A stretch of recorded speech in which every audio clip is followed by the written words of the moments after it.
Oke, baik. Halo semua teman-teman se-Indonesia.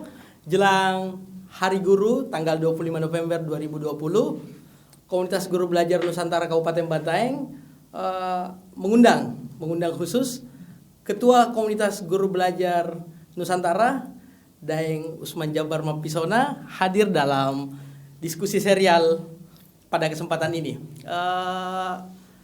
Deng, bagaimana kabar tak, Deng? Alhamdulillah. Teman-teman KGBN Bantaeng, saya ucapkan terima kasih banyak ya. Hari ini siang ini sudah diundang hadir di sini, dan harapannya semoga percakapan kita di siang hari ini kira-kira ada faedahnya lah bagi teman-teman yang lain, berbagi informasi-informasi kekinian lah kira-kira kayak gitu. Oke, baik, Deng. Sebelum kita masuk pada topiknya, ini ada satu topik yang kami ingin angkat pendiskusiannya. Mau tanya dulu, bagaimana persiapan teman-teman KGBN menghadapi 25 November ini, Deng? Oke, teman-teman, di 25 November ini itu memang sudah ada beberapa agenda-agenda, apalagi di teman-teman daerah ya gitu. Kalau di teman-teman daerah sudah ada 4 gitu ya, 4 teman-teman KGB daerah yang akan membuat beberapa kegiatan-kegiatan diskusi, webinar, bahkan ada yang ingin menyelenggarakan camping virtual gitu. Iya. Camping virtual. Ya, ini pengalaman yang pertama, saya benar-benar ingin tahu sekali gitu. Itu teman-teman Semarang akan membuat camping virtual. Teknis dan modelnya juga memang saya belum tahu gitu ya. Tapi nantilah kita lihat, dan saya pikir itulah yang menjadi salah satu keunggulan teman-teman. Jadi kadang-kadang ada kegiatan yang memang benar-benar baru. Jadi saya dan yang lain juga memang terus belajar juga sih. Jadi bukan hanya teman-teman daerah yang belajar ke pusat gitu, tapi pusat juga kadang-kadang juga mesti belajar banyak ke teman-teman daerah, termasuk saya dan teman-teman itu banyak belajar dari KGB Bantaeng loh. Saya banyak sekali cerita-cerita itu ya, saya cerita ke mana-mana, itu sesungguhnya juga dari praktik-praktik yang teman-teman KGB Bantaeng sudah lakukan kok. Ini betulan atau karena ya, karena sementara ada di Bantaeng? Saya cerita kemarin dengan praktiknya Pak Sandi, saya cerita dengan praktik pompa hidrangnya Pak Peri gitu. Kisah-kisah praktik baiknya Pak Hairun di Tindang Keke. Yang terkini saya cerita-cerita di SLC tentang Ibu Rukiah. Kemudian prakteknya Pak Wawan di SMP 3 Bisapu, Pak Yakob yang pakai kartu apa itu? Kuartet karir gitu. Itu kan cerita-cerita, kalau saya secara pribadi itu cerita-cerita yang menumbuhkan gitu. Karena kalau kita mau baca di pedoman, nggak ada pedoman yang gitu-gitu teman-teman. Benar-benar itu inisiasi dari teman-teman Bantaeng. Jadi saya sangat salut sekali lah dengan itu. Oke, maka berterima kasihlah kami sudah mengabarkan ke orang banyak ini, Deng. Oke, Deng. Yang lagi nyentrik dan menurut saya itu lagi wah-wahnya sebenarnya, karena ini dimasukkan dalam salah satu kebijakan Kementerian Pendidikan dan Kebudayaan. Itu Merdeka Belajar, Deng. Kalau perspektif KGBN sendiri itu seperti apa itu Merdeka Belajar, Deng? Oke. Teman-teman, Merdeka Belajar itu kan digaungkan oleh Komunitas Guru Belajar Nusantara itu sejak 2016 gitu. Jadi di 2016 itu teman-teman yang lain gitu, yang kira-kira baru mendengar itu boleh lihat di YouTube KGBN gitu, itu ada kok. Jadi sejak 2016 itu memang kita sudah menggaungkan tentang Merdeka Belajar. Apa yang kita paham tentang Merdeka Belajar itu, dimensi-dimensinya itu apa saja. Nah, kalau saya cerita itu bukan mewakili kementerian ya, bukan mewakili kementerian ini yang KGBN ya sendiri. versi kita gitu, versi KGBN teman-teman. Nah, kalau bicara tentang Merdeka Belajar itu sesungguhnya kita bicara contoh misalnya ada 2 bus nih gitu. Bus yang pertama dengan bus yang kedua. Bus yang pertama itu berisi rombongan murid yang akan berkunjung ke satu kota. Jadi katakanlah perjalanannya dari kota A ke kota B. Nah, tapi di bus yang pertama itu ada murid di atas duduk dan dia hanya duduk diam mendengar perintah gitu. Pokoknya murid tidak perlu melakukan apa-apa, cukup diam saja dan beberapa jam atau beberapa menit ke depan rombongan akan sampai di tujuan gitu. Nah, sangat berbeda dengan bus yang kedua. Di bus yang kedua itu percakapan ada di situ. Jadi bus yang kedua juga akan melakukan perjalanan dari kota A ke kota B.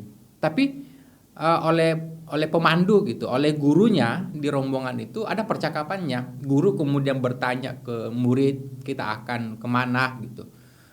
Kemudian apa yang akan dilakukan sampai di sana. Akhirnya apa? Ada umpan balik.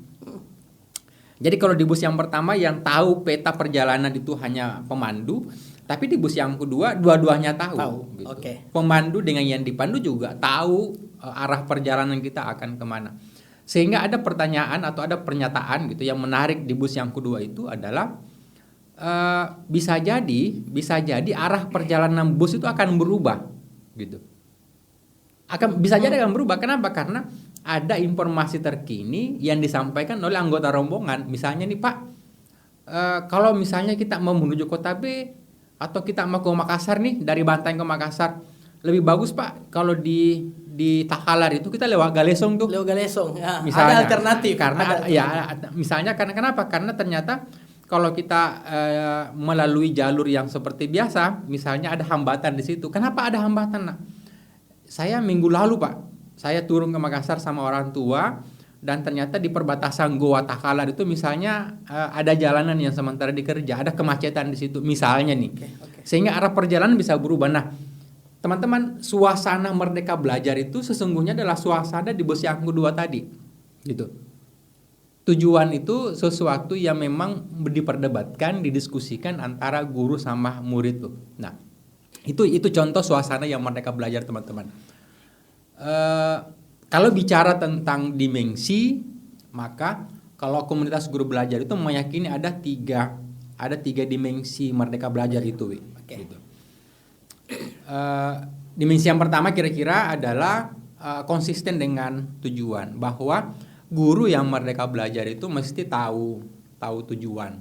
Saya kemarin itu ikut sesinya Pak Prof Jupri gitu, Kadis Pendidikan itu. Saya ikut itu.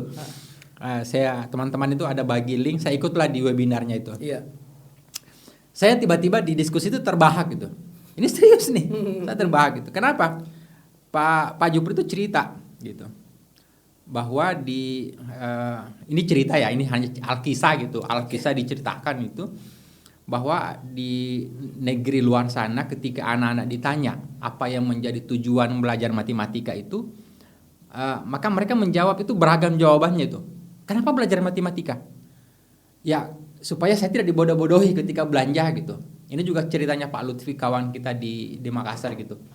Dia juga cerita kayak gitu. Anak saya katanya itu dia mau sekali belajar membaca supaya dia tidak dibodoh-bodohi katanya sama penjual depan rumah. Kira-kira. Nah, murid-murid di luar itu katanya itu begitu. Supaya saya tidak bodoh-bodoh ketika belanja. Satu. Ada yang bilang, saya kan mau jadi dokter tuh. Ketika saya mau jadi dokter, maka kira-kira saya butuh belajar berhitung tuh. Atau misalnya saya mau jadi sastrawan, maka saya harus pintar membaca supaya bisa baca puisinya orang, kira-kira kayak gitu. Atau saya mau jadi apa, Jadi banyak beragam alasannya gitu. Why-nya jalan. Nah, tiba-tiba sebutlah mungkin di negeri A gitu, atau di negeri mana gitu, di negeri anta berantah sebutlah kayak gitu. Kemudian murid-muridnya ditanya, nak, kenapa belajar matematika? Tahu nggak apa jawaban anak-anak itu? Apa itu, Deng? Ya karena hari ini hari Kamis.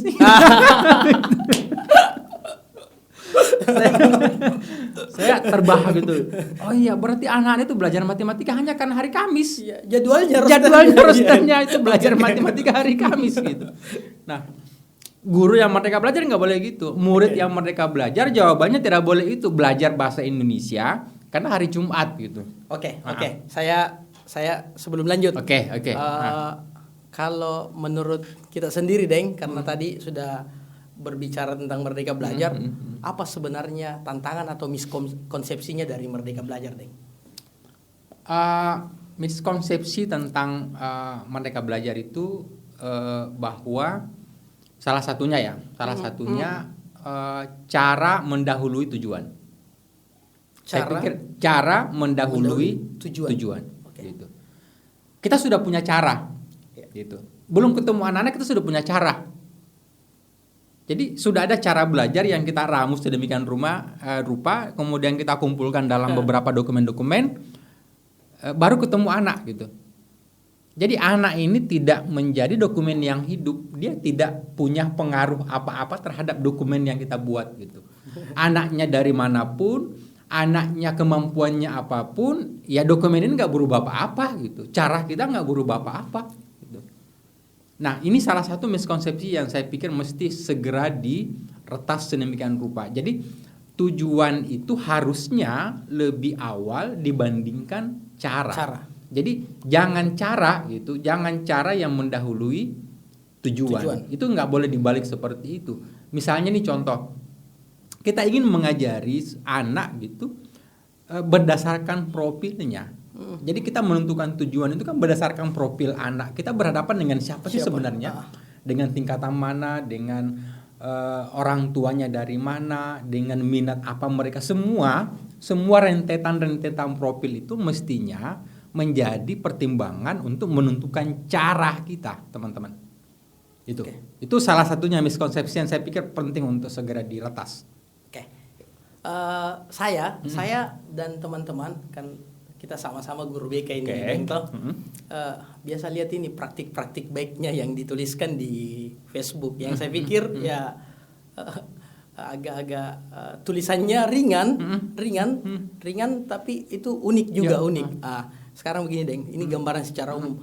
Contoh praktik baik yang dimensinya Merdeka Belajar seperti apa itu, Deng? Nah, saya suka sekali itu ceritanya Pak Sandi tuh. Saya mau cerita kembali nih, ulik kembali itu. Saya senang sekali. Saya cerita berulang-ulang. Pak Sandi itu dia kemudian menghasilkan inovasi berupa senang TikTok gitu. Itu berdasarkan apa? Itu berdasarkan profil masing-masing murid. Jadi anak-anak yang membuat gerakan yang 40 lebih gerakan senam itu bukan Pak Sandi yang mengusulkan. Tapi anak-anak mengusulkan gerakan itu berdasarkan dari mana? Berdasarkan aktivitas hari-hari yang dia lihat di rumahnya. Karena bapaknya nelayan gitu, maka ada aktivitas memancing gitu. Ada aktivitas melempar jala, ada aktivitas mengeringkan rumput laut dan sebagainya, teman-teman. Keseluruhan aktivitas-aktivitas itu yang kemudian dikumpulkan oleh murid, kemudian atas panduannya Pak Guru Sandi, kemudian menghasilkan kompilasi senam TikTok. Jadi kira-kira profil yang Merdeka Belajar itu kayak itu tuh. Kemudian Pak Yakob yang guru BK itu yang kemudian menghasilkan kuartet karir gitu. Jadi dia inginnya setelah membaca profil murid itu, maka dia kemudian memikirkan cara apa sih yang bisa dilakukan supaya anak-anak paham tentang kemajuan karirnya kira-kira gitu. Memahami jenis-jenis karir yang bisa dia jalani. Yang sederhana yang terbayang pada saat itu di pikirannya adalah kuartet. Jadi main kartu. Jadi mereka Pak Yakub itu buat kartu yang kira-kira setelah anak bermain kartu itu mereka jadi paham, kalau saya mau jadi wartawan, maka kira-kira harus ini harus saya lakukan. Ya, mengumpulkan ini 4 kartu apa misalnya gitu. Saya mau jadi dokter, maka ada 4 kartu yang mesti saya kumpulkan. Di 4 itu terbacalah identifikasi kemampuan apa saja. Kira-kira itu sederhananya kayak gitu, Wi. Oke. Nah sekarang tadi kan sudah diulas masalah apa itu Merdeka Belajar versi KGBN sendiri. Sekarang begini Deng, sama ada program guru penggerak di Kementerian Pendidikan dan Kebudayaan. Sepertinya saya juga pernah dapati informasinya bahwa di KGBN juga itu punya program guru penggerak. Menurut kita Deng, sebenarnya bagaimana itu guru penggerak kalau mau coba disinkronkan antara guru penggerak versinya teman-teman KGBN dan guru penggerak yang sementara juga dicanangkan oleh kementerian. Mungkin sedikit diceritakan dulu Deng. Saya tidak dalam posisi ingin memilah gitu versi Kemdikbud dengan versi KGBN. Oke. Saya mungkin hanya mau bicara begini.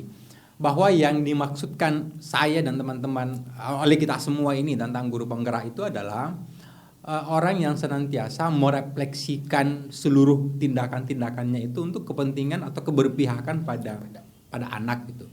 Apakah seluruh kegiatan atau praktik-praktik baik yang kita lakukan pada hari ini benar-benar sudah berdampak pada anak atau enggak? Kalau dia berdampak gitu, maka pengalaman-pengalaman yang pernah kita lakukan itu kemudian kita bagi ke yang lain gitu. Jadi ketika ada guru yang kemudian sudah memikirkan bahwa apa yang sudah dia lakukan kemudian dia bagi ke tempat lain, berbagi praktik baik, maka sesungguhnya bagi saya secara pribadi menganggap bahwa itu sudah menggerakkan sesungguhnya. Itu guru penggerak. Itu guru penggerak. Jadi guru penggerak itu kan mengajak orang untuk melakukan ritualisasi yang sama, yang memang sudah terbukti punya dampak gitu. Kepada murid. Betul. Jadi saya berbagi praktik baik kepada yang lain, kemudian mengajak bikin pertemuan apa dan sebagainya. Kemudian mengajak siapa lagi kira-kira yang mau, kemudian kita sukseskan, ada adaptasi sesuai dengan konteks di mana praktik itu kemudian dilangsungkan, maka pada saat itu sebenarnya kita sudah menggerakkan gitu. Kita sudah menggerakkan. Sesederhana itu teman-teman. Kenapa? Kita ini guru itu sesungguhnya hanya bisa belajar banyak dari praktik yang telah sukses dilakukan di tempat lain oleh guru itu sendiri. Oleh guru gitu. Jadi misalnya nih kalau dikasih dua pilihan gitu, ada ahli sekali, kemudian ada guru, tapi guru ini sudah sukses gitu dengan pengalaman-pengalaman praktiknya, maka kalau saya secara pribadi cenderung bisa lebih banyak belajar dari guru yang telah sukses ini daripada dari paparan ahli ini. Kenapa? Karena guru ini figur yang realistis, nyata. Artinya sumber belajarnya itu ya dari guru. Dari sesama guru. Jadi saya banyak belajar saya banyak loh baca catatan-catatannya Awi itu, kunjungan ke PDAM, kunjungan kemana gitu. Dan saya juga mesti belajar banyak bahwa ternyata setelah anak-anak kita bawa berkunjung kemana itu kemudian banyak yang berubah dari situ. Mereka jadi paham gitu. Oh berarti saya ini tidak boleh lagi buang harus menggunakan air secukupnya gitu. Kenapa? Karena setelah ke PDAM, pegawai PDAM menjelaskan bahwa di musim kemarau itu air susah loh. Yeah. Itu kan sesungguhnya yang kita mau harap gitu. Betul. Sesederhana itu. Jadi saya banyak belajar dari praktik-praktik yang dilakukan oleh teman-teman, kunjungan kemana lagi dan sebagainya. Itu mungkin teman-teman. Oke, menarik ini, Deng. Diskusi serial kita hari ini dan saya berharap ini semoga berlanjut. Terakhir, Deng, ini dari saya. Oke. Menurut kita, Deng, hambatan pengembangan guru itu sebenarnya apa, Deng? Hambatan dari pengembangan guru. Seakan-akan pertama hambatannya guru itu tidak butuh waktu. Bahwa guru itu kemudian diajak ikut pelatihan, setelah pelatihan dia langsung ahli, nggak bisa gitu. Mereka punya waktu yang harus diberikan waktu untuk terus melakukan belajar. Yang kedua gitu, yang saya sampaikan tadi bahwa guru itu sejatinya hanya bisa belajar dari sama guru gitu, bukan dari ahli semata. Yang ketiga, bahwa guru itu nanti mau belajar ketika ada uang. Kalau ada uang guru mau belajar, itu nggak benar juga. Itu salah satu miskonsepsi juga. Guru itu mesti belajar karena kenapa? Dia sudah pernah merasakan gimana nikmatnya, gimana enaknya mengajar dengan pendekatan yang sukses di murid. Harusnya itu yang dikedepankan dan banyak buktinya. Artinya saya tidak perlu menjelaskan bahwa banyak program pemerintah yang pakai uang gitu, ternyata juga tidak berdampak apa-apa. Oke, saya pikir demikian teman-teman. Siap.